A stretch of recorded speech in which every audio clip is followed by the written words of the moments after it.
Elevate your spiritual well-being through psychic surgery. Are you ready to unlock the mysteries of your spiritual self? Do you yearn for a deeper connection with the cosmic energies that surround us? If so, mark your calendars for November 17th as Dale Tobin presents the groundbreaking psychic surgery course for spiritual health and wellness. For those seeking to enhance their spiritual journey, this course offers a remarkable opportunity to delve into the depths of your inner being and discover newfound clarity and healing. With Dale Tobin, a renewed expert in the field of psychic surgery, as your guide, you will embark a transformational journey like no other.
Hello, hello, hello. Welcome everybody to the Talking Stick Show.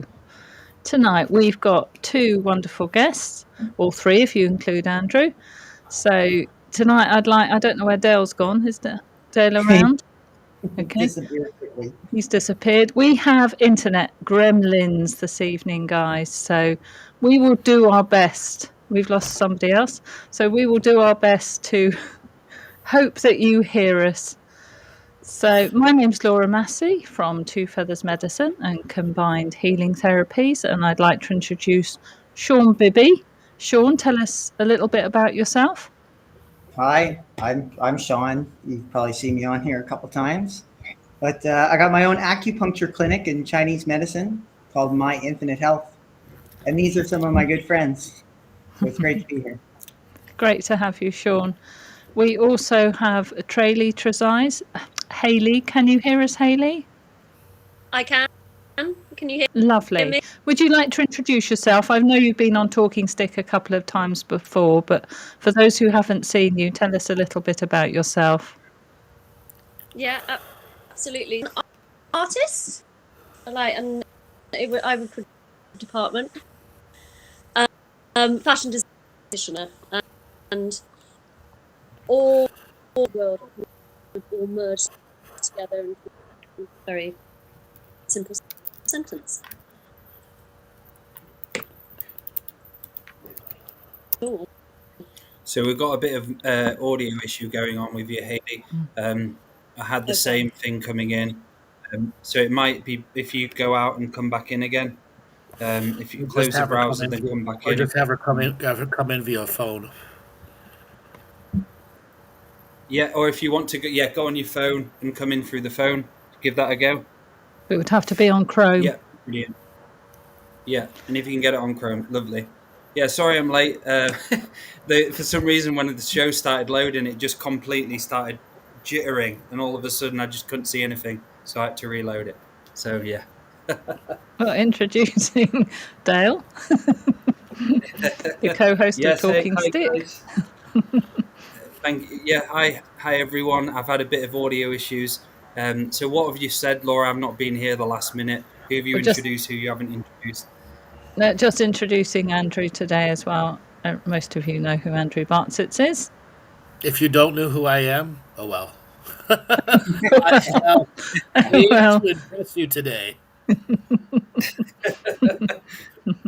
The man behind the image. The man who's inspired us Yes, here to today. become artists of healing. Yes. And I watch my kitties grow up.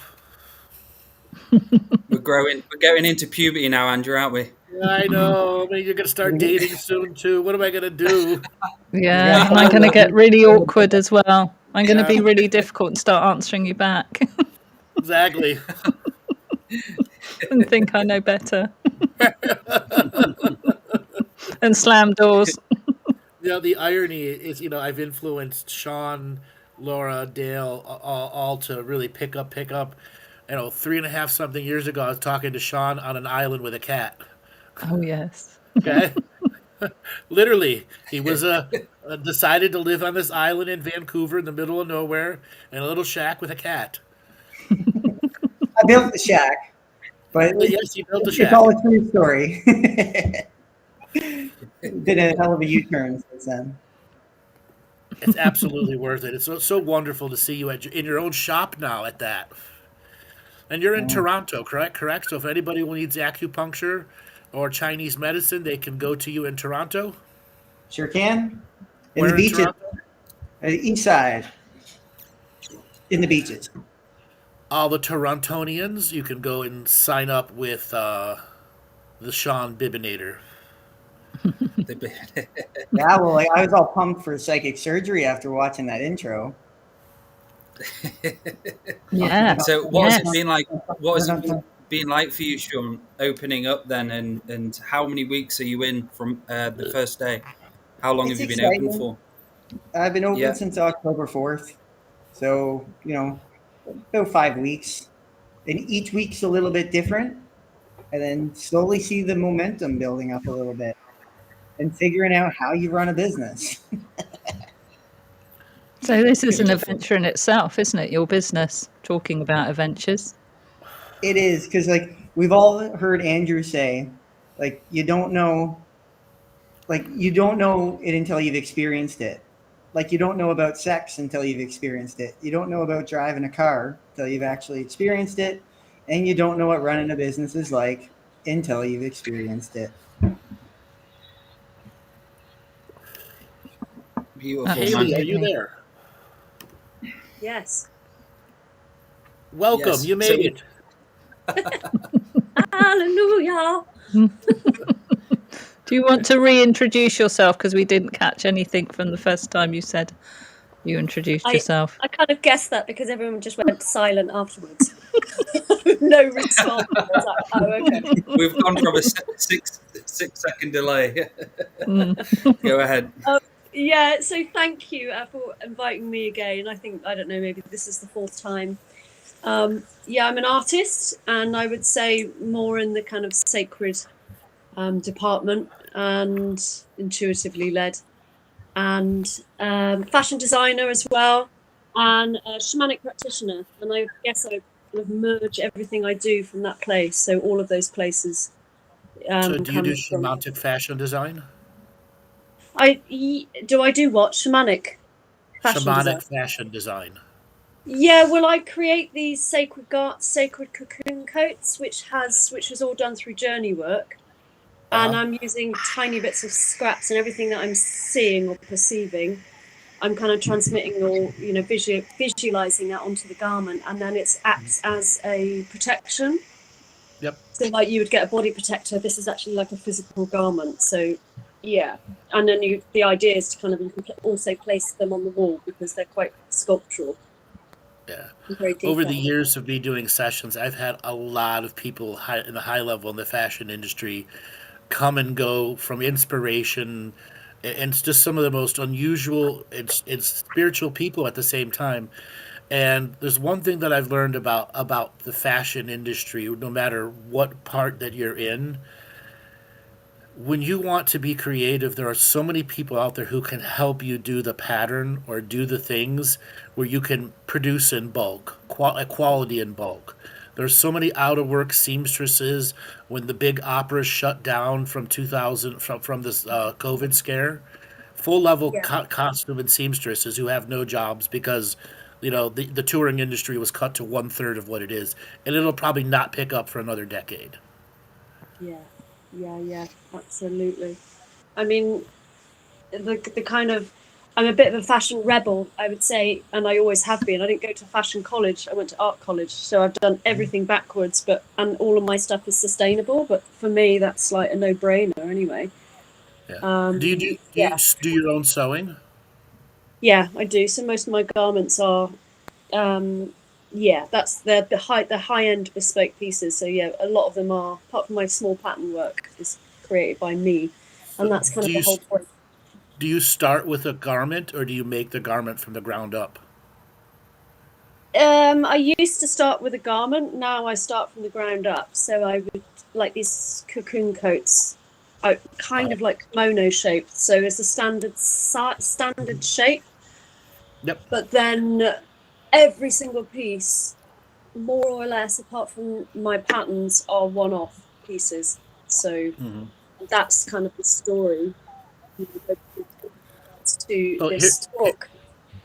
Here's a little piece of inspiration you might be able to work with. Are you familiar with the sarongs that come from the Caribbean?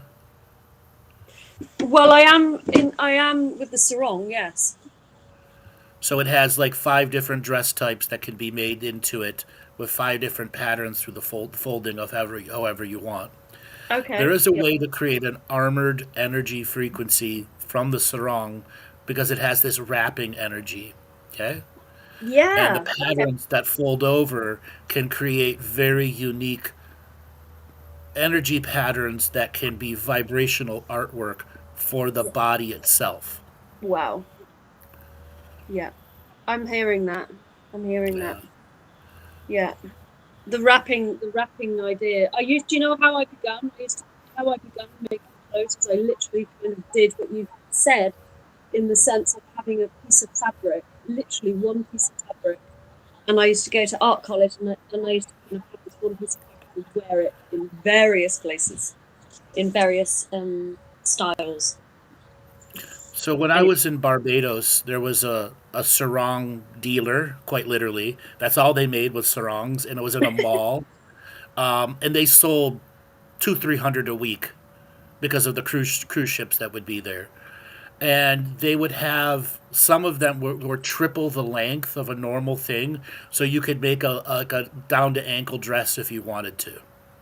Wow. Okay, and then they added buttons and Velcro to certain places to make it even more form fitting. Wow. Amazing. Okay? And it was just a matter of knowing where to put the buttonhole or the Velcro, depending on the body size. Yeah, depending on the body size and the curves. Yeah. Celebrating the body shape. Right. That's the whole point. Celebration of the body, and then the comfort of the wrap. Yeah. Amazing. I really love that. Do you do any work in silk? I have done a little bit in silk. I have done a little bit, yeah. My main thing is wool and linen and cotton, organic cotton and linen, and yeah. You should look into alpaca hair too. Alpaca, yeah. Alpaca's really beautiful fabric. So what's cool about alpaca hair? It stays alive 100 years after it's off the alpaca. If you put it under the microscope, it still has energy in it. Really? Wow. Yes. You could go read all the science on it. Yeah. Wow. Oh, that's amazing. So you're wearing a live alpaca. That's the story that you could give with that The one. light that it produces still produces in the hair. So it retains a living light, yes. But it becomes part of you, just like clothing's become part of you. Yeah. I call it like soul bonding clothing. Yeah, amazing. That's like when you would do a merge with the spirit, isn't it? It's like actually like almost on a physical level. Yeah. Many of the old antelope clans would do the same thing when the antelope clans first came down during the ice mountains and offered their bodies to mankind. And this is an ancient Indian indigenous teaching. The antelopes came down and said, "The ice mountains are coming. You will die if you do not eat our flesh." And man said, "I will not eat your flesh." And then the antelope said, "If you don't, you will die. Take my flesh; it is my gift to you." And there's where anthropomorphism and the wearing of the animal skins and the headdresses began to bond with the antelope clans and man, who taught them how to run faster, go deeper, have deeper stamina, how to be in a defensive herd. Gosh, Yeah. amazing. So I think you've spoken before, Andrew, and said about wearing a leather jacket. You're bonding with the soul of that animal. There can I be was a thinking lot of that. people who have leather bond with it for whatever reason. You know, in my younger days, I would go and do a psychic tour at all these different motorcycle companies, and I shared a big tent, a 30 by 90 tent, with a leather dealer and another person that was like a sewer. So I was around leather a lot, like all different. So yes, people can bond with leather. Absolutely, they can. And in fact, it becomes part of them. Yeah. I've worn some cowhide leather, some cowhide armor before. Well, it's the bad boy energy, you know, the motorcycle bad boy energy that you're bonding with. And yeah, there's an energy there. But the vast majority of leathers are so damn toxic. Yeah. You don't realize how toxic it is, or where they came from, or the toxicity they created in their environments. It's so true. Recently I made buckskin from the deer flesh to the buckskin, and it was absolutely mind blowing the process to go from the Yeah. flesh to buckskin. Yeah, it really is. It really is. So this show, we're going to be talking about the storytelling story. So do you want to tell us a little bit about how you got into this then, Hayley? How you got into what you're doing with the fashion and the shamanism? Well, I started off by going to art, well, kind of cutting out at the beginning. I ended up going to art college, and art college sculpture was my passions, and it just is a part of me. So we've got another breakup with the audio, Hayley. Oh, It was fine. It was fine for a good 15 minutes. Then it just started chopping up again. okay. If you want to maybe come out and just come back in and see if that will work. Yeah. Brilliant. So guys, so for today's show, we're going to be doing the Storyteller show, where we're finding inspiration from our own adventures. So we're going to go around everyone and just talk about their story and some of the trials and tribulations they went through, some of the rites of passage they went through as well. I believe everyone's story is inspirational and holds many various different teachings for everyone to learn and grow from. So we're going to pass the stick over to you, Miss Massey. So let's talk about your story and some of your inspirations and experiences you've had, Laura, because I know from where you've been to where you are now, the same with me, there's so much change. So go ahead. Yeah, sometimes it's only in the hindsight now, having done what I've done, I realise that all my life has, as with everybody's, has been a real adventure, right from my childhood all the way through. But of course, in your childhood, when you're having fun, you think life is one big adventure anyway. And I used to make it more so.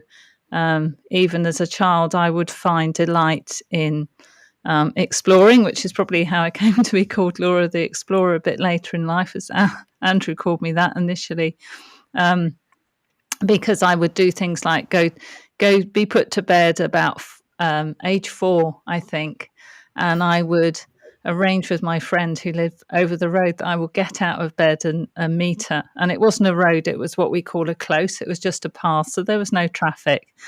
And I did get up and creep past my mum, who was ironing downstairs in the lounge and outside. And needless to say, my friend wasn't there.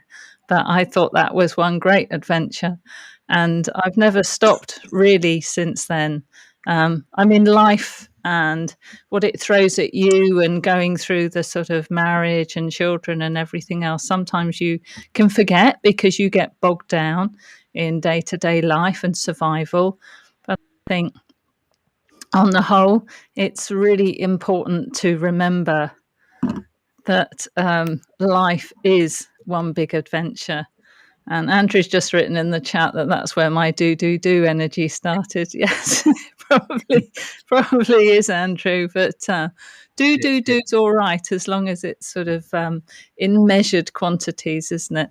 So yeah. So growing up, I think I had a great childhood, and it was an adventure every time. My dad took us sailing. He took us out for country walks. The whole thing for me was, when I look back, yes, there were difficult times, but I remember them all really as being great adventures. And I've always walked since then. So an adventure could be finding another path. I think adventure for me is the great unknown, isn't it? So it's not being fearful of that great unknown and wanting to step out and find more and discover more. And in that, you do learn so much about yourself. And I think one of my most recent ones, because I mean, there's loads, aren't there, for all of us all through our lifetime, was I took my camper van to Scotland on my own for 3 weeks and stayed by Loch Ness. And that was amazing, because you learn to use all your own life force and all that energy you're using for you to discover you, who you really are, what you're capable of. And it gave me so much inspiration just to go on and have more and more adventures. And I look forward to many more as well. I mean, there's many more we can talk about, but yeah, that's a sort of a beginning and an end bit for you. And so what made you come onto this spiritual journey then, Laura? Because I don't think I've ever asked you this. What gave you the kind of nod to go ahead and start doing self-healing, self-nurturing? I don't think you've ever told me this. Or you have, but I've forgotten.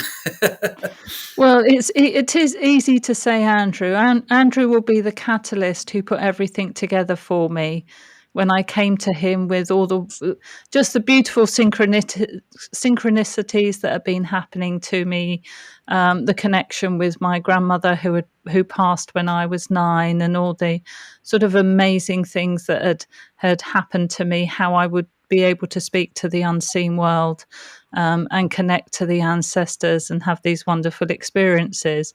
And that, combined with my absolute love of the world, if you like, Earth, definitely Earth Mother, but also people, and being able, carrying this huge unconditional love in my heart, which Andrew was able to help me channel and help me to get more mystical experiences. So it's him. He really put me on the proper journey. I was sort of trying various things. I did Reiki. I learned some energy healing and meditation and different things, but Andrew like stitched it together for me, or showed me how to stitch it together to get more mystical experiences. And that was 10 years ago. So that's when it really, really took off. And my passion for it has never waned.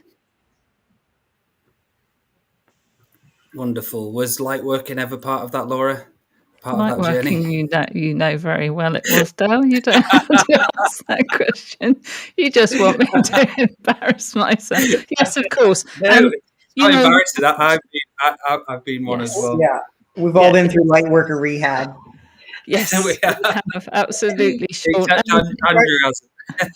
Start up our own clinic. Hmm? We should start up our own light worker rehab clinic.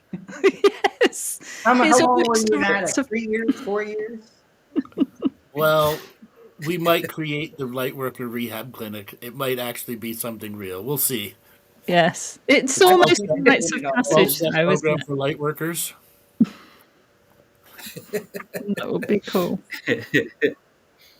So, Andrew, I want to ask you, and connecting to Laura, so you've known Laura for a long time. What's it been like for you working alongside Laura and seeing her grow from where she is today? As I said earlier, it's like watching my children grow up. I watched all 3 of you go through amazing changes and growths. With Laura, my very first session with her was this classic, meek, British woman who was talking through her nose. Okay? It was so cliched, Yes, it was. so cliched, Mm, yet there was so much power behind the cliche. And I'm like, how do I get her out of the cliche? mm, How do I get her to be in her body? How do I get her to recognize the strength that she's had and she's been giving it away and giving it away and giving it away? All right, so here's some contract revocations. Here's some recipes for wellness. Here are the things to work with, the trees to talk to, the rituals to do. And she went and did them all on her own with her own A+ effort and came back session after session after session until she was not this meek talking through her nose, a stand up, ready to go and meet the world, Laura the Explorer. Then she came to LA for the medicine journey. And for almost 7.5 hours, she laid on her back with her feet in the air, pedaling a bicycle as she was riding the Rainbow Bridge. yeah, Okay? I was riding the Rainbow Bridge. Yeah. Literally, her feet in the air, pedaling and consciously talking to us in the world and in the other world at the same time, which was one of those breakthrough moments for her. Mm, And then the medicine journey we had in Barbados, another breakthrough moment. And then afterwards saying, the relationship you were in wasn't healthy for you. And you began to see it and see it and see it until such a time you're like, I've had all I can stands, I can't stands no more. And since then, I haven't heard the meek voice ever. no, that's true. Been banished from her reality. Mm, And then, we have the funny sides to Laura too. The spice rack teaching. It's such a fun thing. We make fun of it, but she turned it into a teaching for her own self, and not because we were ribbing her, because she knew she needed to do it. For people that don't know, Laura didn't have a spice rack while I was there. We constantly had to go under a drawer, pull something out, and she didn't want to have any of that. She was done being a grandmother. Okay? And then I just happened to say something on a show a few weeks ago that the Hearthstone, and that poof, triggered her into her own greater awareness of why she had let the kitchen go. Because her old kitchen with her old relationship was her magical center. mm, And now she's getting it back. And has all these wonderful spice rack teachings for everyone else out there who needs spice in their life. Okay? And then sitting with her and working with the business side, creating UK combined healing therapies along with Dale. But we spent hours going through marketing, hours computing numbers, and to see a whole different confidence side of her, to see her go on the tour and just take over like it was natural for her. Her social butterfly came out. That's beautiful for me to see watch that grow. And Dale, the same with you, and the same with Shawn too. Like I thanks, said, Dad. 3.5 years ago, Thanks, Shawn was Dad. in a cabin with a cat. Okay. Yes. And I remember Dale just starting up the podcast. Like it was so much fun just watching, because Andrew was kind of like pulling things at the beginning a little bit, and then slowly you stepped into the like anchor roles, and all of a sudden you're running a podcast, and now it's awesome. It was really cool watching that evolution happen. And then a Thank you, year Shawn. ago, Yeah. we came together. It was just, we'll get you to come to UK and do something there. We'll do an outdoor event. At the end of the meeting, we decided to do a bus tour. And a year later, we did the bus tour and a UK healing therapy tour, all from one call. But let me say, they also worked their butts off. Okay? And congratulations and kudos, because the effort that was put in and the effort that came back and the business opportunities that they're ahead for everyone are just amazing. This collaborative system we got going with UCM and David and Amy, it's great to be able to work with a community of people who truly want to be collaborators. Beautiful, That Andrew. is that. Beautiful. Thank you, Andrew. Thank you. So, Hayley, I'm going to bring you in here. How is your audio? Well, I think it's okay. Good. Yeah, good nod from Shawn. Are you using a So, headset? do you want to Hold on, are you go using ahead? a Sorry, headset? Andrew. No, Okay. I'm not. I could do. That might take care of it. while you're doing that, I took a little peruse at some of your paintings and your art, and they look so gorgeous, Hayley. They- Oh, thank you. Oh You've had yeah, a little like look. all the paintings, they had a little soft tone color to it, and all the clothes had a lot of texture. Very nice. So now, Hayley, going back to where it broke up. So just telling us a little bit about your backstory as well, how you got into shamanism, and hopefully your audio is clear now. Or Okay, so can you hear me now? Yes. Okay, good. I have my yes, earphones on, my big bad boy earphone machine, so it should be okay.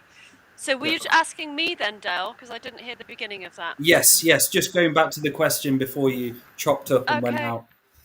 Yeah, so I would say that really from finding myself completely intuitively into making clothing by reconstructing old garments, and then kind of landed in that place of, oh, this is what I'm doing. Oh, I can do this. And I would really say through belief and passions, one being sustainable, but two being creative, that I just threw myself in it and grabbed and applied for things, and just kind of, yeah, I didn't want to be afraid, and then I ended up doing fashion shows, etc., etc.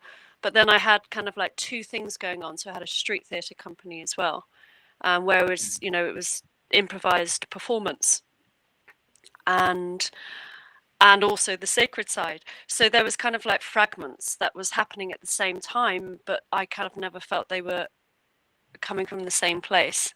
So kind of cutting a big story out, eventually after years I realized it comes from my heart and my inner self, so all of it. So then I made that decision to kind of weave them all together, and it's kind of going back to the thing I mentioned about performance. It's something that keeps coming back to me recently, because I had to make a choice between fashion and the street theatre company, and the fashion was really taking off, so I kind of embraced that. But now I keep getting this kind of whisper from behind me saying, hey, it's this kind of sacred performance, like when we merge the kind of sacred fools, which I know we've talked about, I think, in the past talkings, Dale, about those little things I was creating. But yeah, just kind of, and actually, performance, shamanism, art, for me, there's no separation.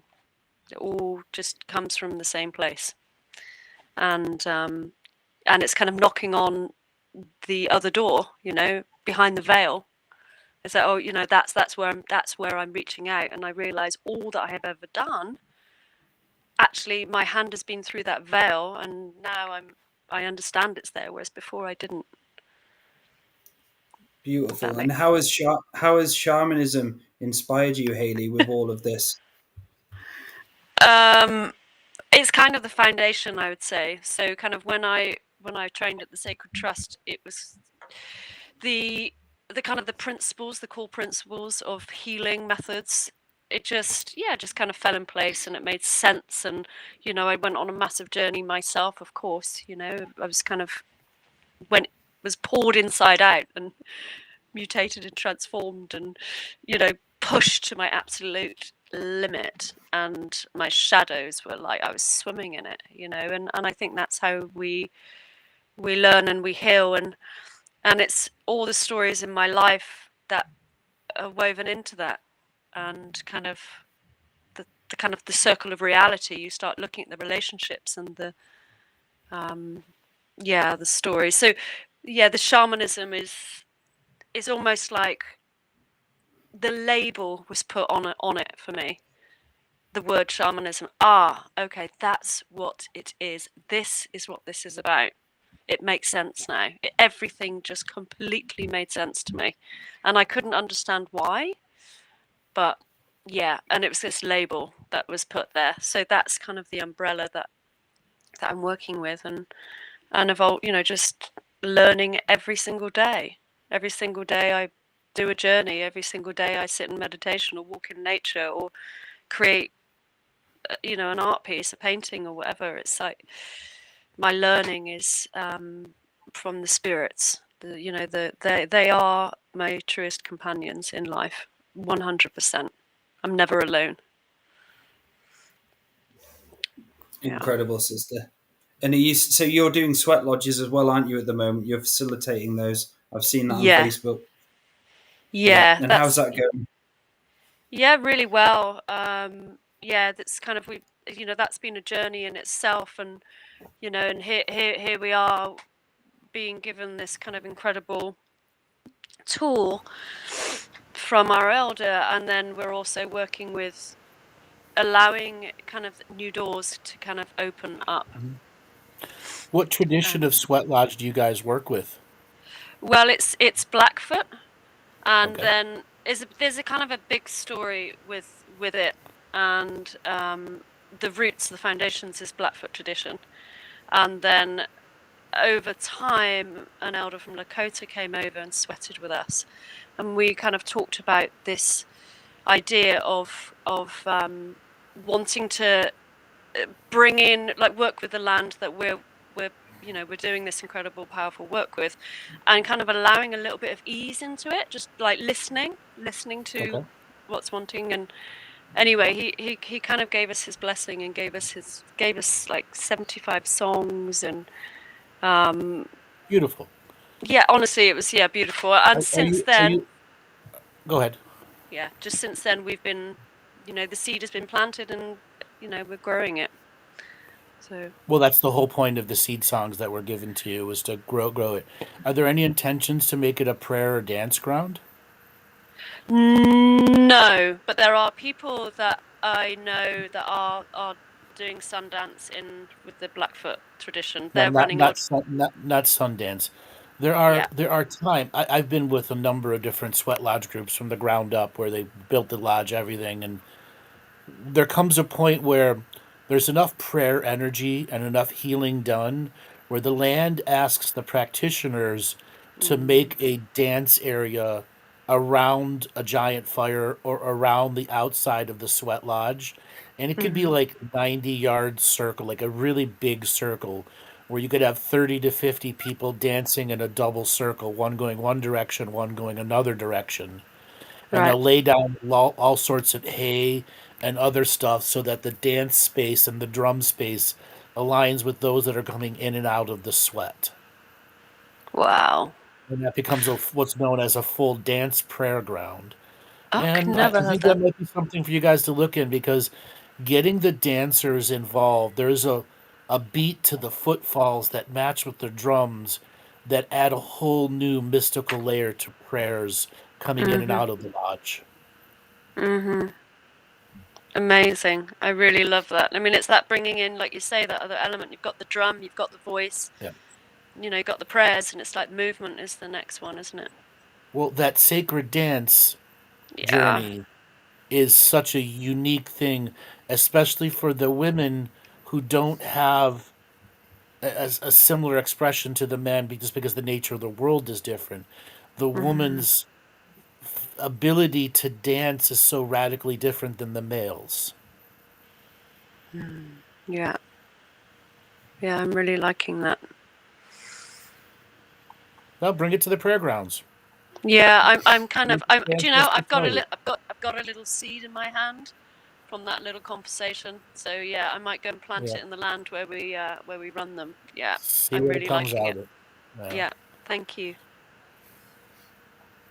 Beautiful. Wow. So, Shawn, we're going to go over. Have you got any questions before we come over to you, Shawn? Hayley? No, I just love hearing about the sweat lodge, because it's just stoking me old memories that I've like forgot about the sweat lodge experience, and it was a lot of fun just being out in nature, like being on the land. Because my friend also built his on his land, and again took the stones from the land. Everything was from the land, except for some of the blankets that covered the thing. But and then the stones really spoke during the whole process. The occasional one would just crack, and It always Yeah. reminds me when you say the stones have spoken. You remember in Scotland that picture of that stone wall. That always reminds you when you say the stones are speaking. Do you remember that, guys? Yes. Oh, yes, with the faces. Yeah. That's where I So learned to for see all our faces for absolutely everything. yes. So for everyone listening, so when we're in Scotland, who was it who took the photo? I can't remember who it was, but someone got a photo I by a took the wall. photo, or I took Yes, one of the photos. yes. So Shawn took the photo, and a photo of someone, and behind them was this wall. And do you want to describe some of the stuff what was going on, Shawn? There. So I just saw RC, our good friend RC, just looking so cute and adorable on the side of the road, and she's just pondering away at this wall for we're not sure why yet. And then I'm like, whatever. So I take the picture, and I remember we got back to the just a beautiful side of the road wall, so it wasn't much.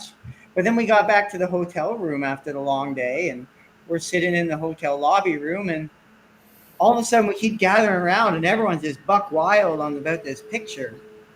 And we kind of delved into it, and we just kept seeing face after face after face. I remember you guys brought it to me, and I'm like, "Oh, there's a knight here. There's a face here." You're like, "Where? I didn't see that. Where's this at?" Yeah, sword. It was a whole David, story, get on wasn't to it? pull this up. Like, Yeah, the monster with the two big teeth, the dragon.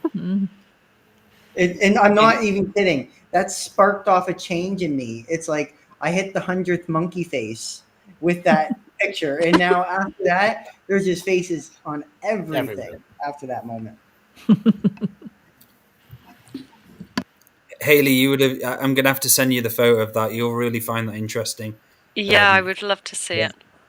Yeah. So As now soon as they going showed me it, I'm like, "There are faces everywhere in here." I'm like, there's the Everywhere. mug in the down corner, and I'm like, "This is telling a story."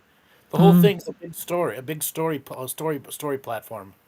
And like everyone got buck wild into it, and it's like we were all becoming like amateur geologists or amateur archaeologists at that point in time. And the irony, the local people have no idea it's there. Yes, exactly. Yeah. They're just walking past every day, just with loads of tourists. No, nothing to see here. Do you know it's Smoo Cave? It was at Smoo. Yeah, we've got that beautiful hole in the ground with the waterfall. Yeah. Yeah, I'll try and find a picture. Amazing. When you really look, you can find the magic beneath and beyond. There we go, Everywhere. and that's a beauty. Like that happening, and Andrew spotting all of those faces was just. You can't write stuff like that. There's so much like mystical magic behind those moments when you have an experience and the mystical's there, and you have a realization that's something which completely just stuns you, and you're like, holy shit, look at this. Then the more we looked at it, the more layers came and the more pictures came. Then all of a sudden, in my own processing of it, changed my whole reality about stones. Like I see them different now, just from that picture. Has taught me so much about stones, even though I knew they were alive before and they spoke before, but it just made it validation for me that there's stories within everything. So we're going to go over to you, Shawn. So tell us a little bit about your story and your inspiration and your goings on in your life and what brought you here today. Okay. And like Laura, I also had a van. So I was a man with a van back 8 years ago. And funny enough, just maybe a couple weeks ago, the lady who I bought it off of randomly got a hold of me from like my 8-year-old Kijiji sale or Gumtree, whatever you want to call it. And you just got a big RV. So like with me, a lot of mine was basically I was working really hard, bought a house really young when I was 20 years old, had all my mates move in with me, started having a good time. And then it just stopped being fun. Like all of a sudden, the pressures of keeping it all together, and I couldn't stand my job anymore. So I just sparked a big move. So like I moved out west, just all the way out to Alberta. And that just blew up my view of the world at that time. Then I came back, and then I had another cousin who invited me out to British Columbia. And then that really started off a big off the grid, and it kind of like it was like one giant pilgrimage that lasted a very long time with a bunch of little micro pilgrimages built within it. But it brought me into so many new avenues and taught me, it really got me to listen to the land. And I'm not even kidding. I like telling people this, but the amount of trees I heard fall down, just, have you ever just woken up in the middle of the night and have a tree that's this wide and like 100 feet tall just fall down? I don't It think sounds I like will. it sounds like thunder. It's, Yes. I it's bet. huge, and like there's so many trees. It was so wild. It would just happen a lot. But got me into a big like eco journey, and I became like an eco warrior. And then it all started out with the eco warriorism, and then somehow the spiritualism was my way out of that. And then I got into a spiritual warriorism on the path to finding remedy and resolve with that. And now it's just kicked off the healing journey and finding something sustainable, but not martyrdom whatsoever in any of the process. So it can just be fun and allow everything in. Mhm. But I do have a little bit of joy thinking back to those days, because just going to see the nature is just, it's gorgeous. It really does fill you up so much. Being disconnected from the hustle and bustle of the concrete jungle. So what got you into acupuncture then, Shawn? What made you want to learn and go through? Was it from Andrew. the session with Andrew? Yeah, okay. Me, Andrew, it was that dude. It was all this like, you gotta level up, you gotta level up, you gotta like, get some training, you gotta educate yourself. And for me, I had a built-in programming since I was probably 14 or 16 years old that I was never going to college.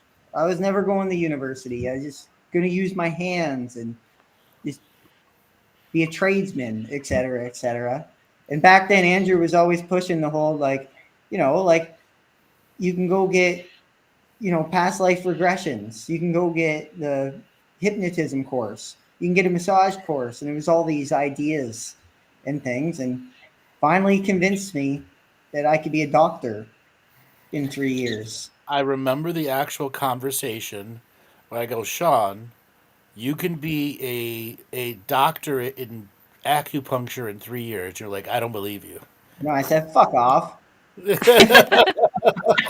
Okay? Yeah. I don't believe you. Okay? And then started crunching the numbers, crunching the ideas. And then Right, just and then I looking. told you there's money for you to go to school.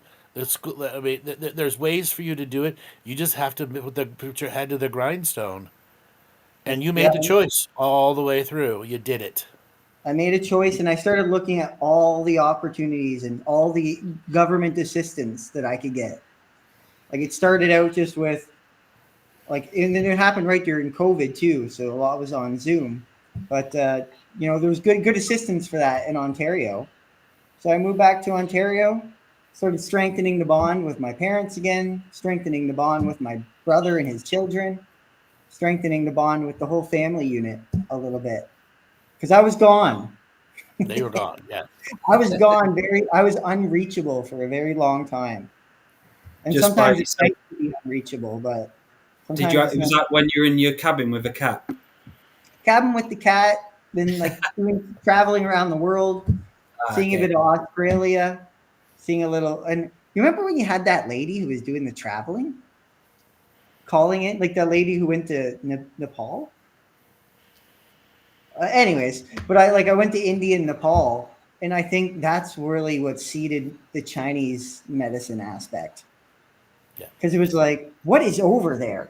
Like, you got a quarter of the world in India, and you got this quarter of the world in China, and it's like this big mystery. And you know how much we love trying to unravel the great mystery. Beautiful. Amazing. And so, for all of those, do you want to talk a little bit about Chinese medicine, just a kind of synopsis for people out there? Because a lot of people say it, but a lot of people don't understand what it is. Sure. So breaking down yin-yang theory, so just opposites and how they're interconnected all the time. And basically, we treat physical symptoms and emotional symptoms or spiritual stuff like they're all attached. So we treat things all together in wholeness instead of in individual, or instead of in isolation, like a Western medical investigator might be perceiving things. The whole intention behind it is to look at everything interconnected, and you start to see all the connections from that point of view. So a question is, so from when Andrew asked you, recommended about going to be a doctor, that process of you going to do it and where you are today, and for the listeners out there, can you give people some inspiration about you obviously doing that and what people can do to get out of where they're at as well? Okay, yeah. Because, and by the way, at first I didn't decide on the doctorate or the advanced program. At first I was just going to do massage therapy because it was the 2-year course, maybe just do myofascial release. But then as I kept investigating more into it, I'm like, well, this is kind of my good bang for my buck to do this advanced program, this rapid program, and I'm going to learn a lot. So my big input is out there is, if you're in countries like Canada, the United States, I think even UK, Australia, any countries that has really strong government assistance, look into the programs. Because I was laid off just before that time too, and that enabled me to get an even more boost, because they had specific programs for workers who got laid off work, go back to school for re-education programs. So use everything that you got, because if you take that and reinvest it in for a bettering education, it'll pay you back tenfold. And also, for everyone else who's listening too, if you're in a job you don't like, and if you have to do something that you don't really like a little bit to get you to that next place, if you use that as a tool to get you to your next place or your next destination, it'll pay you back again 10 times fold. Like, as soon as you make that decision to use it to get out of where you're at, it'll start connecting things in the unseen world, and things will start happening, and you'll feel it. Don't be afraid to go back to that job that you're like, oh, I don't want to do that anymore. I don't want to work in that industry. But if you use it to transform, it'll work really well. Hell yeah.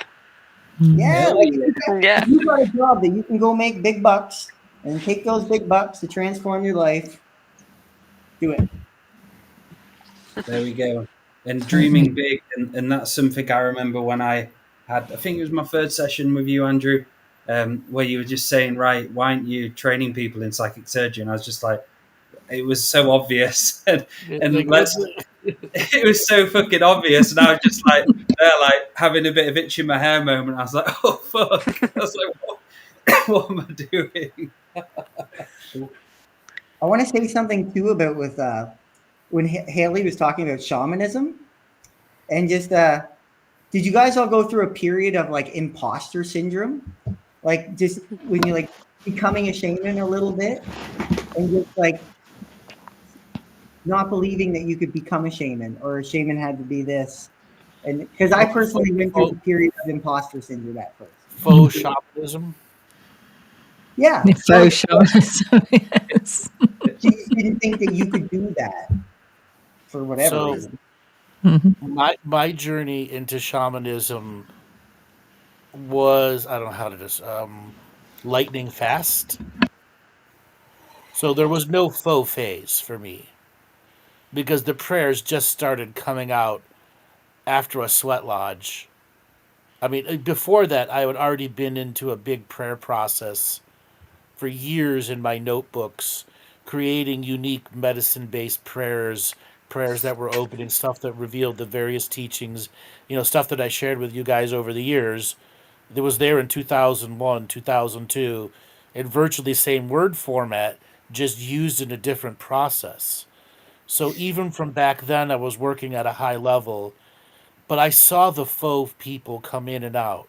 Like, I worked with the Sweat Lodge. We'd regularly have people from the VA, Veterans Affairs, come, many of them scarred for war, And my particular job was to run the ATV from the front of the prayer grounds to 22 acres in the back, and with people at the little trailer in the back that would have a guy in a wheelchair. So I had to make sure they Quite the didn't sight. fall off. So my job was to get people 22 acres in the back, and then haul wood, water, the stones, everything. And I love. Were you wearing your bandana then, Andrew? No, I wasn't No, wearing no. the bandana. I was a limo driver. I was a limo driving then. Okay, construction. Tuxedo, Now, gotcha. yeah. So many. I've showed up in a tuxedo to a few different ceremonies actually. Love it. The tux was like a second skin for me. I love doing that job, getting people unstuck. We'd have big rainstorms where the floods would be terrible, and at the last second it would clean up to have our dance ceremonies or whatever was going on. And as we had more and more people come in for healing, I could see the faux practitioners, the ones that were just there to be there. They weren't really learning anything. And then to see the, Vietnam vet guy go in with no legs and then come out crying again, broke whatever negative spirit I had about shamanism to be on. It's absolutely real to me. Absolutely. My visions went into next level, and my own self practice, separate of the prayer grounds, took off like lightning, which is the basics of the teachings that I help train with all of you, what it takes to create a daily practice that means something individually to you, and how important that daily practice is. Doesn't matter who you learn it from, the a la carte system, whatever works for you in the moment is what you need to make it work. Learn from Yeah. every teacher, use every aspect that you can. Yeah, absolutely. And then the journey from that to where I'm at today. From my original visions, I never thought I'd be doing what I do today. I thought I was going to be a news reporter on the big news channels, talking about the Grand Awakening and the aliens coming down. Okay? Little did I know I'm doing a call-in, talk-in show for 10 and a half years, going on to 11 years, with a healing system going around the world. I didn't know anything. I was a construction limo guy.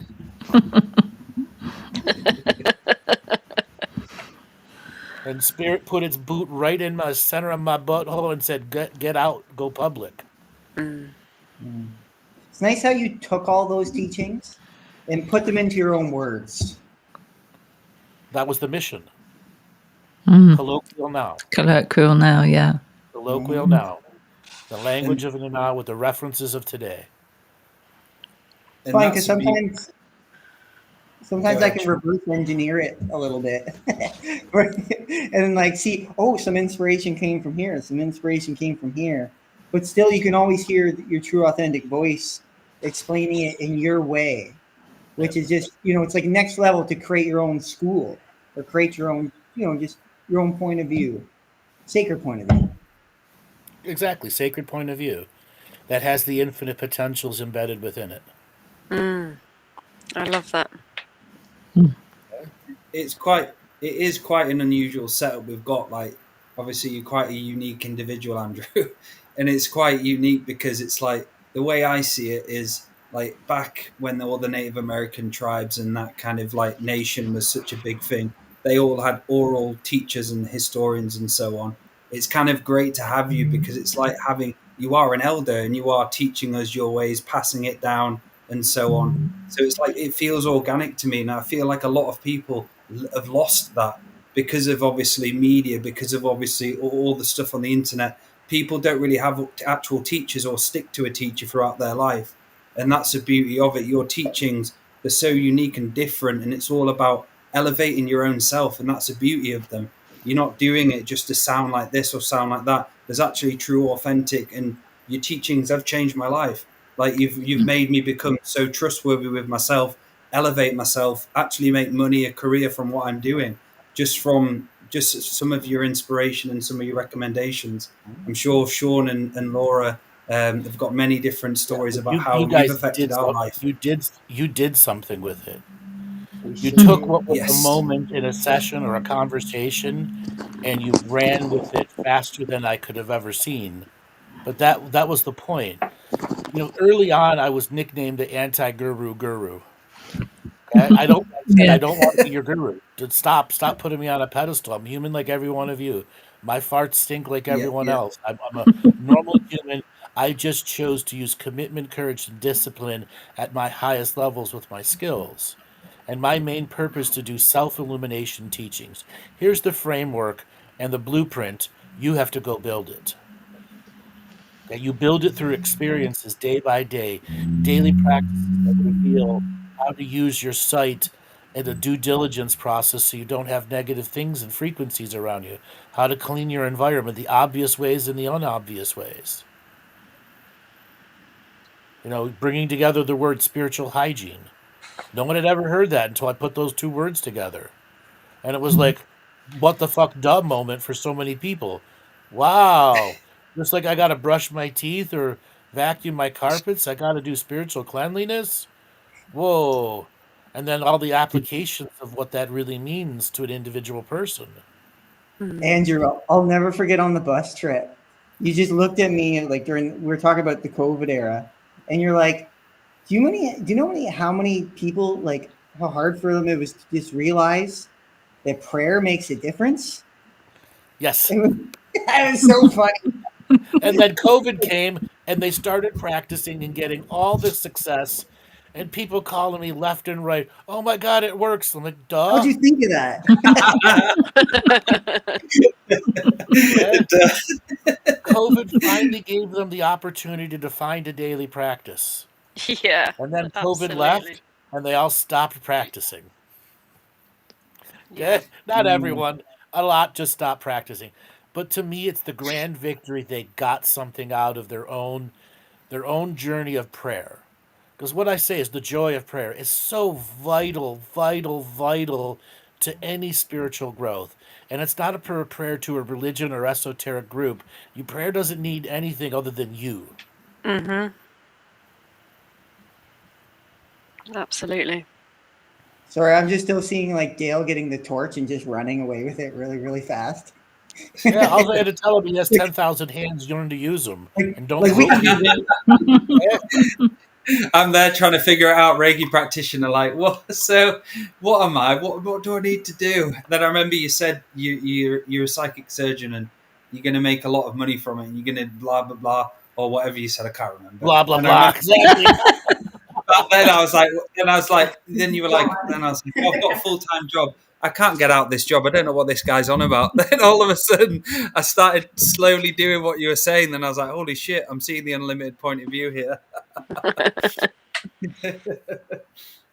Grandmaster of the Obvious, Hayley. That's what. Do you want to explain Grandmaster of the Obvious for Hayley, Andrew?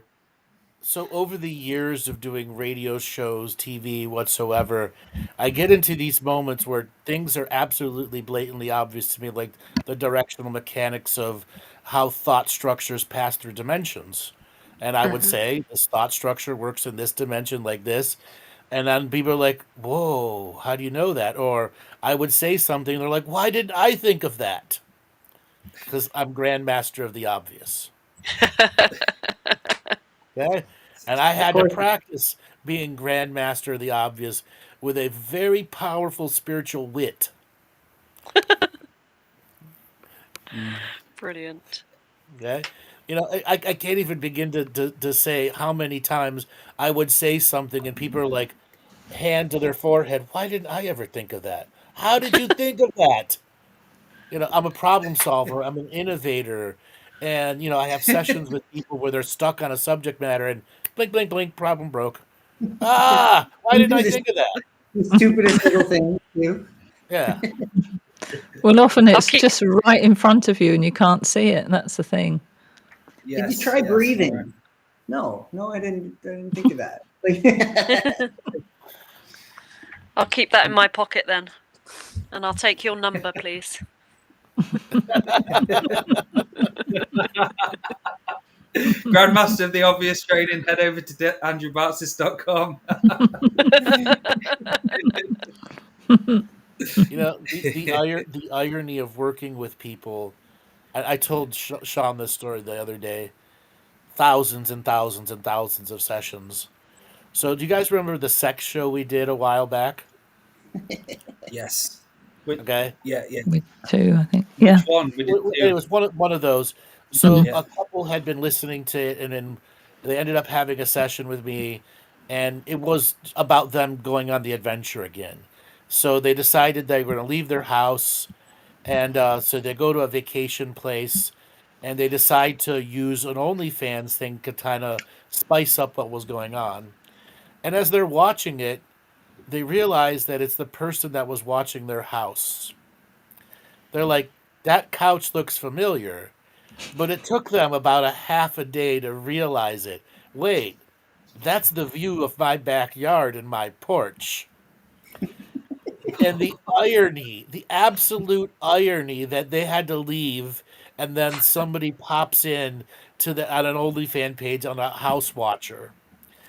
And I said, is this spirit laughing at them or is it laughing at me? Like, Brand what kind recognition of spirit's humor. what kind of precognitive thinking you'd have to do to have that all planned and set up? Yeah. And the person they chose to watch their house was the neighbor girl who they've known for 30 years, 20 years, something to that effect. Okay?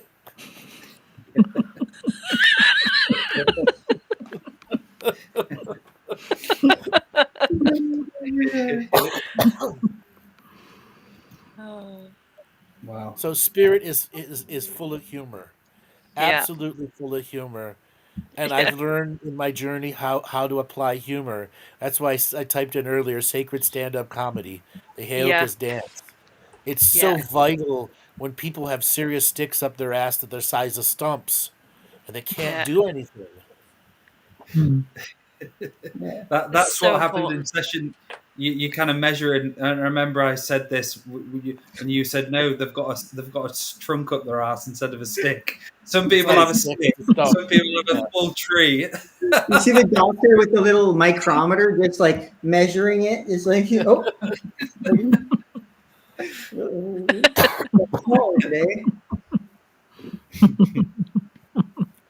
But many of us, like especially starting out on the spiritual journey, I did take it seriously, and it took me ages to get rid of that spiritual stick up the backside. And Andrew said that was because of the way that I came to spirituality. Excuse me. And I think I did the inner work on that. Andrew teaches like doing the inner work. So going back and looking at why that's happened. So I went right back to childhood and then up through to my spiritual journey. So I realized it was really starting, and I was trying to find my voice, and that gave me an earnestness in my delivery. So I was sales pitching a lot of my spiritual stuff to friends, anybody who would hear, right back in the Lightworker days. And that was the seriousness. And the reason for that serious stick, I think, was because I was so earnest and I wasn't heard. And the more you're not heard, the more serious and the more intense you get about it, rather than taking a step back as you learn later. And it's not everybody's journey. I suddenly thought, now I had found this route, that it should be everybody's journey. Everybody should be doing this. And I was a real earnest light worker with that Sound stick. like a good zealot. I was a good seller. Yeah, Yes. I was a good seller. So I just realized as you were saying that, like part of my integration to like the journey to the stars, etc., was by a friend who was stepping on my journey. Like every 4 months, he'd be like, "Bibby, aliens are real, right?" And like he'd say it to me and another friend, and we'd look at him like, "What's wrong with Colin?" Like, we're like, "What's wrong with this guy?" Like every once in a while, we were starting to get a bit creeped out that he keeps bringing up aliens every 4 months or something. And then one day, this other girl that was just very spaced out, bright-eyed, just very far out there, and it was all aliens one day. And then somehow that really got imparted into me in a way that just took off behind the scenes a little bit. Because like when I got busted in it too, I was very light workery, like very military space kind of light worker style. Hayley, can I ask your take on light workers? Um, Do you run into them much in your practice? so how would you explain light workers? And then I'll give you your answer. Everything's love and light. Everything's angel this, angel that. Okay. Yeah. They have no responsibilities. A light worker will go broke before they break love and light. Opium Yes. pipe Do right everything for free. Do everything mean- for free. And you're Rainbows and talking. unicorns. Okay, so and you're talking about humans. Yes. Yes. Yeah. Okay. Just to there. confirm What that. is Yeah. school? Not Archangel Michael, humans. I don't really have an opinion on it, apart from, I think people work differently. Some people are really grounded and really earthy, and some people are balanced, actually. And then some people work with the upper realms and the light and angels. And yeah, I don't really have an opinion on it. I think for me personally, I'm less that way. I'm a little bit more wild. So we're jaded when it comes to the term light worker. okay. Because we're really talking about the fake it to make it people. Right. Okay? They Yeah. always are doing something, but in reality, they never practice. They're Okay. always going to some class, but never go. Or they go once a month, or they've had one medicine journey, and they think they know everything about spirituality. Okay. And the other classic light worker is they live on love and light until the point they get kicked out of their house and they're homeless, love and light, and won't break that mental disease of you have to stand up for yourself in this reality. They're waiting for somebody to do it for them. Mhm. Mhm. Okay, Yeah. that's the Yeah, I class hear that you. we've deemed it a bad word. And back in, I think it was 2014, I declared my exit from being called a light worker because back then I was saying how bad it was getting, the fake it to make it people. Okay, and I've made Yeah. it into its own little bit of a joke, and it's and a lot of others did, to the point there's a unique genre about the fake it to make it people. Mhm.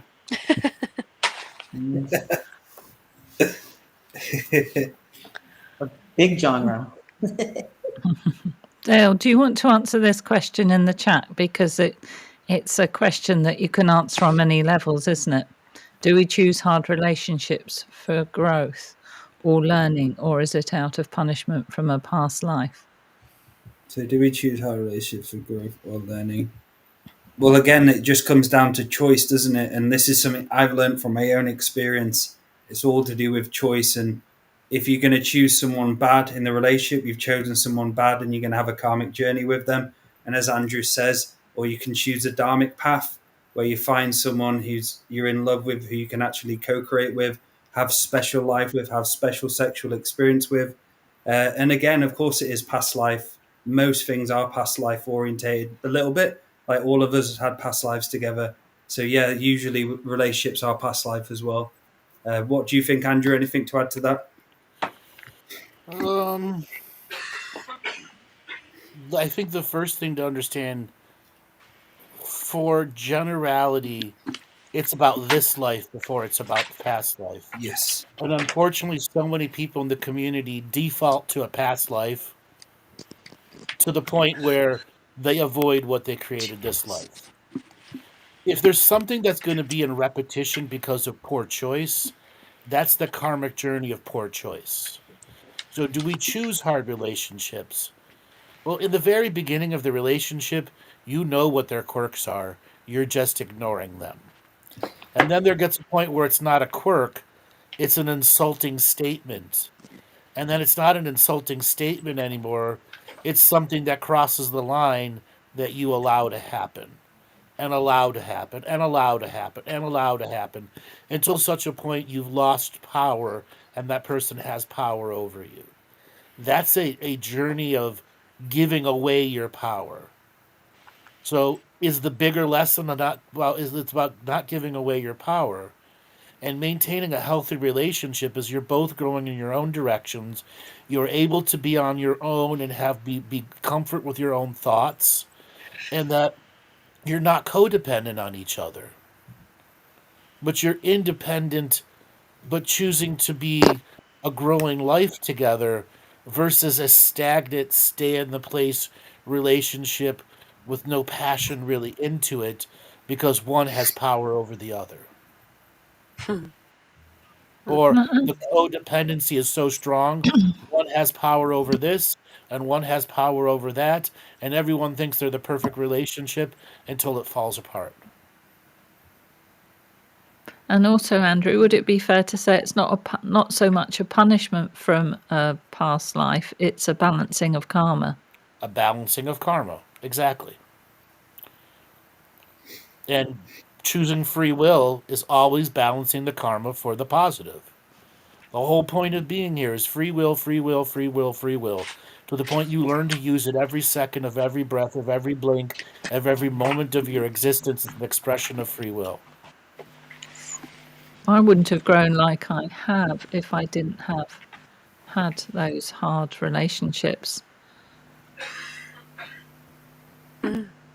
Yes. I'll take this other question. Why is Hollywood, in general, bad storytelling? Because they hire the cheapest people to be story writers, and that's what's happened since 2016.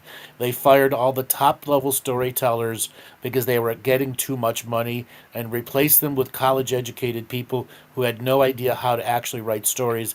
They had a degree in literature or a degree in something else or English, but had no actual fundamentals of how to do story writing. And that's why we are at where we're today. Greed. 3 writers right out of college could replace one master writer who's wrote 15 award-winning romantic comedy TV series. Okay? He's got the secret sauce to make it right. They just don't want to pay him.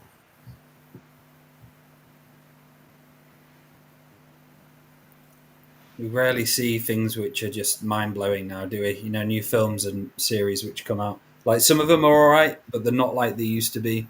Like, obviously, your Vikings, Game of Thrones, all of that stuff. Obviously, there's House of Dragons, which is a great writing. But yeah, I'm still on the hunt for good shit to watch all the time. And guess what? House of Dragons did woke right. It had every color, every race, every mixture of everything, and it did it right. Why do all the other ones fail? Forced indoctrination. No one wants to be indoctrinated. No one wants to be preached to. Give me a good story and show me the motivation, and I'll believe the character. Yep. See, I have no problem with any of the LGBTQIA++ concepts, especially when it's good writing. Yeah. I admire good writing. Everyone admires good writing and good acting. But when you put it on for the show's sake and writing is secondary, tertiary, and it's for the representation and not about the actual story, you lose the whole point of entertainment. Yeah. You see so many shows that come completely out of left field, and they're so Right. amazing and so good. But then there's so many that you just expect to be bad and terrible, and they are. And they are. Yeah. Like, Yeah. look what the chop job they did on Lord of the Rings. I think we've forgotten that fast enough. Oh my gosh. Even worse, what they did to Robert Jordan's work, what they did to Robert Jordan's work. Oh my God. Butchery. And Ring of Power. Rings of Yeah. Power, Ring of Power. Rings of Power. The other one is Eyes of the World. Or Isaac Chaos. No, Wheel of Time. Sorry. Wheel of Time. Oh, yeah.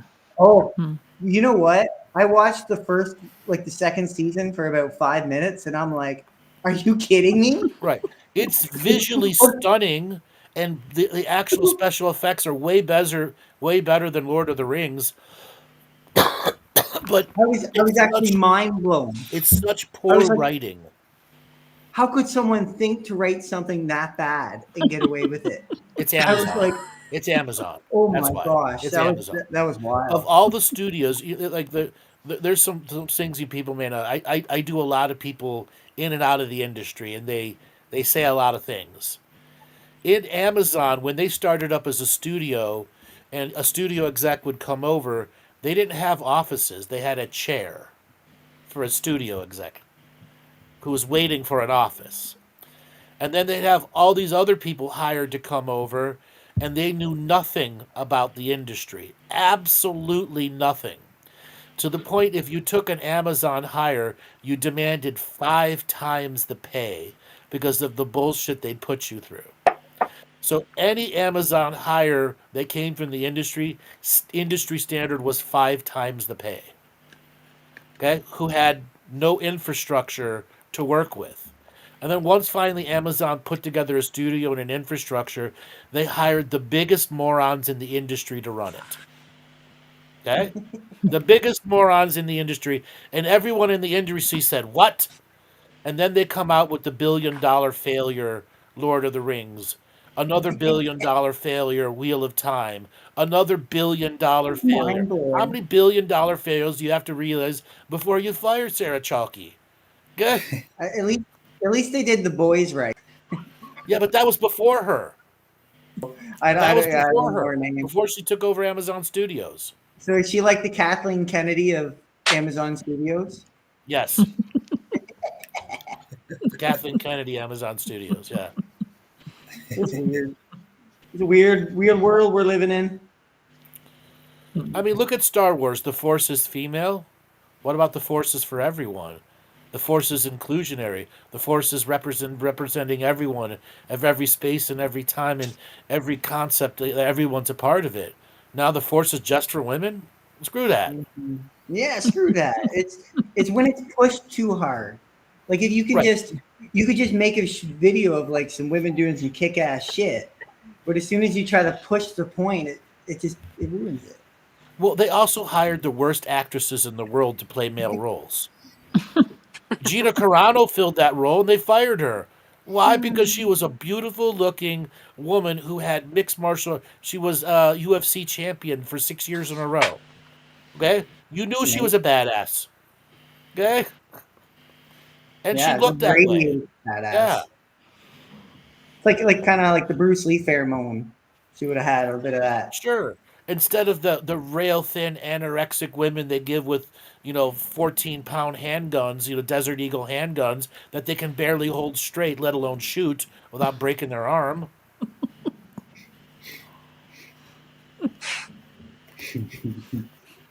That's where they failed. Okay?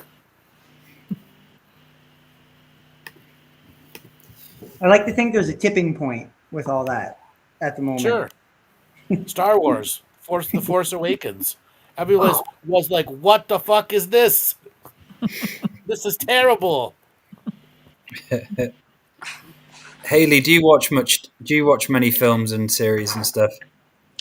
Well, you probably realise from me being quite quiet over here. Not really. I do, but I also I've got such a terrible memory. I don't remember the titles. I don't remember what's involved. Often I say to my partner, and he said, "Oh, that thing last night." It's like, "Oh, what was it called?" Yeah, so I do enjoy it. It's like switch off time. It's like, actually, I just want to switch off. I want to be normal, and yeah, but it's not something that's a big part of my life. It's switch off time for us, but there comes a point where you enjoy your switch off time. And I'm going to give something that might relate to you. Imagine if somebody took over your street performance and decided to make it completely corporate. Black suit corporate, totally take away all the creativity from it. How would you feel? Pissed off. That's what they did to all the Star Wars fans, okay? All the Marvel fans. Yeah. They changed the fundamental nature of it till it was unrecognizably terrible. Mm-hmm. Yes, they did. I tell you, have you heard of Silo? Yes, It's on. I've seen Yeah, the series. Yeah. they bought my artwork, so my artwork's in that series, the first series, I think it is. That's Yeah, it's a pretty good series. cool. Wow. Yeah, Wow. so that's quite. Yeah, that's quite. I've started watching that only this week actually, because I thought I'd better do before it kind of disappears.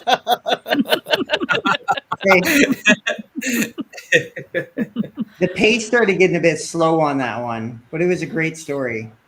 Yeah, don't give away. Hey, I've only guys, watched 3 episodes. I gotta let you all go. And then I saw gotta this get amazing painting in one of them.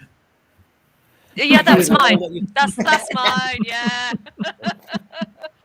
You got to go, Okay, Andrew. no worries. I gotta let you go. I've See got you, the bud. webinar with David. So anybody that's interested, we have the free webinar, which is the next software package that we're introducing, which is the content writer and the blog writer / social media poster. That is a free webinar which you can join. All right, everybody, we'll see you in the webinar. Take it easy, everyone. Thanks, Take it Andrew. easy, See you Andrew. soon. Thank you. Yeah, see you soon. Helena. So just we'll have another 5-10 minutes here just to kind of like process everything. How's it going, Hayley? How are you doing?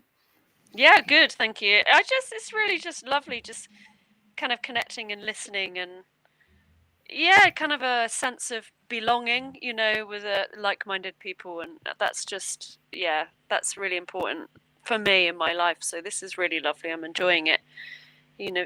Just listening. Well, that's why we've got you back so many times, because you're not crazy at all. You're a very grounded, a grounded practitioner, very inspiring. So yeah, thank you for coming back on again. Oh, pleasure, a real pleasure, and lovely Yeah, to it's meet great. a new face, Shawn. Lovely to meet you. Yeah, you too. It got me thinking when my cousin's name was in the credits of the movie, and like you watch the whole credits just waiting for their name to drop. Yeah.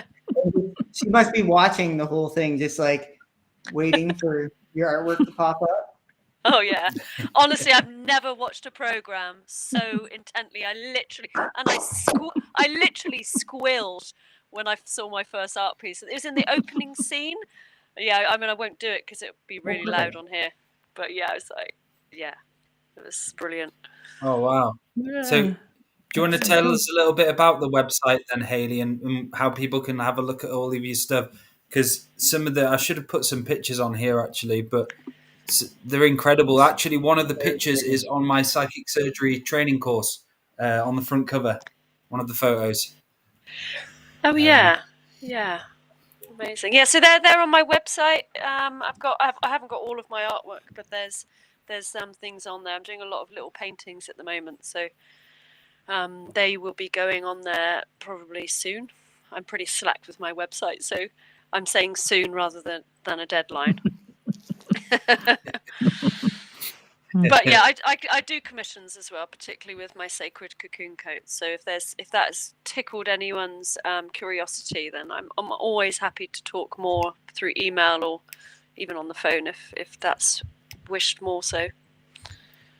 Yeah. And you do sessions as well, don't you, Hayley? Yeah, so healing sessions 1-to-1, face-to-face in my little sacred cabin or remotely. Kind of it works. It's both just as powerful. And I'm kind of doing an introduction to shamanism soon. I think that's in December. I'm doing an art exhibition in London that's in early December. And I've got some things coming up. So introduction to shamanism, art exhibition, a craft fair, and a sweat lodge this Sunday. So if anything is anyone's interested, obviously for people far away can't come to the face-to-face, but I would love healings. to. Yeah, I'm gonna come down at some point, definitely. Amazing. Give me a few months and I'll definitely make the trip down. Okay, amazing. I've always been meaning to come down and see you and meet you face to face as well. Yeah, that would be so wonderful, Dale. We'll do that at the same Yes. time then, Dale. Yeah. Yes, Maybe do it we when can always Andrew is down over. there. Take Andrew. Yes, let's do it. Oh, that would Yes. be amazing. Yeah. Oh, Take the torch and run. Beautiful. That's what it feels like right now. Yeah, I like that. Well, thank you. Thank you, Hayley. We will get you on again, because when you come on, it's just so nice and laid back, and these shows are so cool when you come on. So thank you for coming on. Absolute pleasure. I'm going to put my camera on as well for the last few minutes to see if it goes, it goes. Yes. Yeah, do. Yeah. Be good to see Yay. you. Well done. Yeah. There you go. Yeah. Well done. This is me. This is Grandmother Rock up there. Hey, Grandmother Rock. She's pretty solid. She's pretty grounded. Yeah. She's a hard one, though.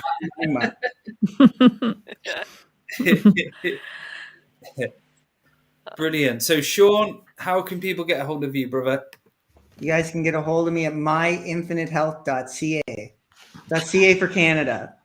I offer treatments, Chinese medicine in Toronto, in Canada. And I got a few articles on my website too that are definitely worth reading. Shawn actually writes some amazing stuff. Some amazing revocations. I don't know whether they're on there, Shawn, but they're brilliant. It's a nice compliment from another great writer. Laura does great stuff. Some of the videos actually of some old stuff. I'll definitely have Beautiful, a look at that. Shawn. Thank you, bro. And Laura, how can people get hold of you for a session, or if they want to experience the combined therapy magic? Oh, yes. Okay, so I'm Laura2feathers@gmail.com with the number 2. So I'm an ancestral medium, so I will enjoy. It will be my pleasure to take you to meet your ancestors around the fire. If you'd like a session with me, you can book it on my website, twofeathersmedicine.com, or just email me at gmail.com. Combined Therapies is with Dale and myself, and the exciting news is that Andrew and David Ellis, his business partner, many of you know him anyway, are coming over as well in January. We start the 15th of January in York. We'll be there 2 weeks. We've got a couple of slots left. So most of you know what the Combined Therapies is, but it's intensive therapies, all done on one day, and then you can have consecutive days if you want to. And the whole idea is it gets your nervous system, your parasympathetic to drop a lot of the trauma and the programs that you're holding. So it's various things like infrared sauna, flotation tank, so you're in the floating in the salt water. Then you come maybe to me for CST under the Lucia light number 3, which is She's a hypnagogic light. Yeah, right, she's yeah. here. Yes, she's there. There she is. Yeah. She's there.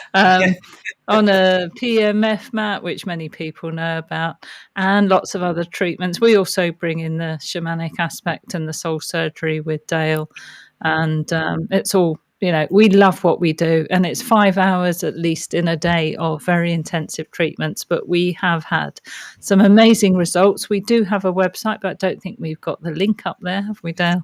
No. It's on Laura's Facebook. Well, look down the wall and there'll be a link there. Yeah. We're still sort of getting ourselves sorted, but you can always contact me if you'd like to come and if you'd like to know anything else about it. But yeah, we've had lots of amazing reviews, which is fantastic. So thanks ever so much. Thanks, Hayley. It's really been good having you on. Just nice hanging out with the guys and our cousins across the pond. Yes. Yeah, absolutely. Thanks, just Dale. something to add to the combined therapy stuff. We've not got many spaces left for January. So if you do want to join us or want to inquire about it, we're into the second week now, and I think we've only got maybe, how many slots left, Laura? Maybe 4 left? No, there's only 2 for the 23rd. Yes. And the previous week there are 1 or 2, but not for the full week, like one or 3 days. So if you want 5 days, we offer that as well, and that will be starting the 23rd to the 27th. And I've experienced that, guys. It's pretty awesome. Yes. And so this is the last announcement I'll make for this psychic surgery training I've got coming on Friday and Saturday, 6 p.m. to 9 p.m. UK time. So it'll be soul surgery training. It'll be done on Zoom. It also comes with the sign up half an hour free session with myself. So this will be the last time for the sign up, either today or tomorrow for the last people. Got quite a few people coming on this Friday and Saturday, so I'm really looking forward to it. If you'd like to learn the skills of being a psychic surgeon, how to read energy, and how to start bringing this piece by piece. And if you need a session as well, you need a hand with anything or many hands, visit daletobin.com. And again, I love you all. Thank you so much and good night. Thank you. Thank you. everyone. Loads of love.